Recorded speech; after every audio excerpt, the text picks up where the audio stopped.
Hey girl, are you from Hong Kong,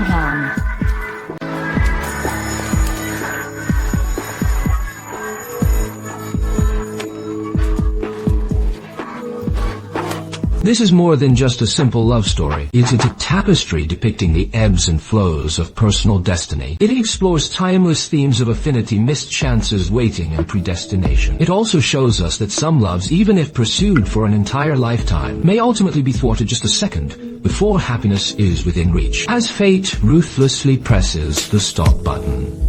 Because of a childhood friend's casual remark, telling him to keep an eye on the pretty girl just back from Hong Kong, he truly became Anran's shadow, a tag-along she couldn't shake off. That thin little figure followed her from a distance, silent, persistent, and always there. At first, Anran was annoyed by this little tale, thinking she would never speak to him. What we see here is more than just childhood bickering. It is the initial tentative connection between two lonely souls. This story sets a tone from the start, one chasing, one waiting, one guarding silently, the other pretending not to care. But the first dialogue of fate was actually initiated by her. On a cold winter day, she looked at the ridiculously small hat on Yongyuan's head and couldn't help but ask, wearing such a tiny hat? What's it to you? Why didn't your mom buy you one that fits sale?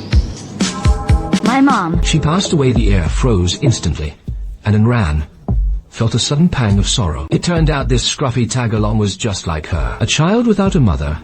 In that moment, the empathy of their shared fate quietly melted the barriers in her heart. From resentment to sympathy, the seeds of love were sown between these two lonely souls. This conversation is the first emotional icebreaker of the film. It acts like an invisible thread, instantly connecting two equally fractured childhoods. True empathy often doesn't stem from sharing joy, but rather from recognizing each other's pain. Zhao Yongyuan led a life of poverty, living only with his grandmother. At school, because of a tattered red scarf with several patches, he was constantly ridiculed by his classmates. Witnessing this, Anran silently took a brand new red scarf from her school bag and gave it to him.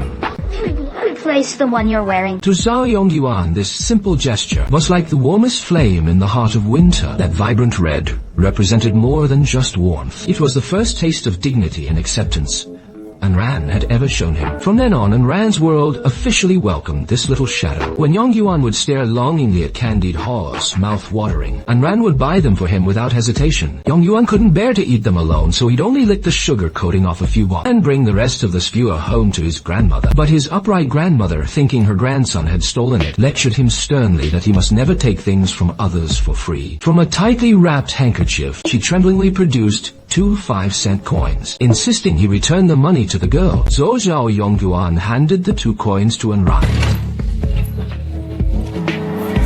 Don't worry, if you take these, I'll follow you wherever you go. Those 2 coins carried far more weight than any expensive gift. He wasn't just handing over money, but his own integrity.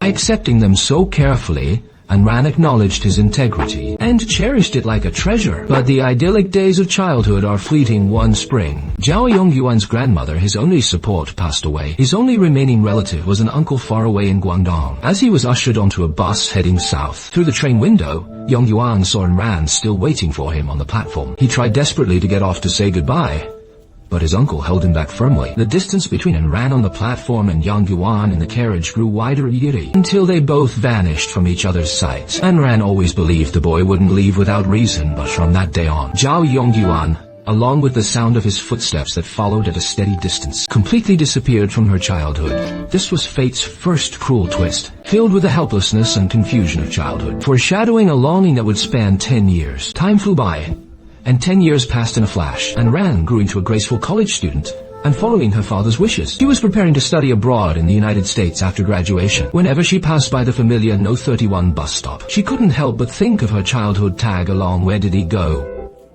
How was he doing? Yet the threads of fate have a way of intertwining again when least expected. Meanwhile, on the other side of the city, a bright and handsome young man stepped off the train. It was Zhao Yongyuan. 10 years of wandering had shed his boyishness, but the longing for Anran in his heart remained unchanged. He and his uncle started a clothing business in Shushui Street, living a life that was simple yet fulfilling. Their reunion was nothing short of dramatic. While shopping one day, Anran happened to pass by Yongyuan's stall. Though they hadn't met for 10 years and their appearances had changed, Yongyuan recognized her at a single glance from those eyes as clear as they ever were. This love at first sight reunion is so moving, not because of the drama, but because it proves the sheer depth of his longing. Over those 10 years, Zhao Yongwan must have often pictured her. He had envisioned what Enran would look like as an adult countless times. Instead of disturbing her, he followed her like a shadow, just as he did when they were kids, trailing silently behind and listening to those footsteps both familiar and strange, all the way to her university classroom. This wasn't just the echo of their childhood, but a declaration that no matter how time and space shift, his place behind her would never change.